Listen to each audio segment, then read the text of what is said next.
How to restore Duolingo streak. Let's get started. First, launch your Duolingo. Make sure you have already logged into your account. Now click on the fire icon given at the top. This will take you to the streak center. Now scroll down until you see the calendar section. This will show you exactly which day you lost your streak. Take note of that date. Now exit Duolingo and open device settings.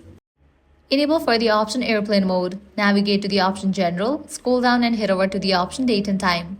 Disable for the option set automatically.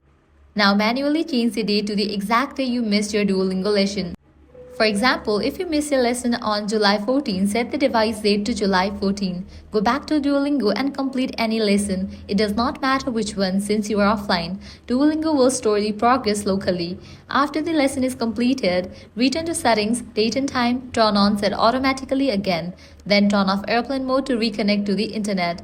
Now reopen Duolingo and it should sync your progress. Your streak will be restored for that date. If you missed more than one day, repeat these steps. Change the day to each missed day.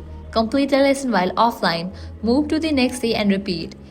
Once all missed days are completed, restore your original date settings and reconnect to the internet. And that's it. You have now successfully restored your Duolingo streak like a pro. If this guide helped you out, do not forget to like, share and subscribe. Thanks for watching.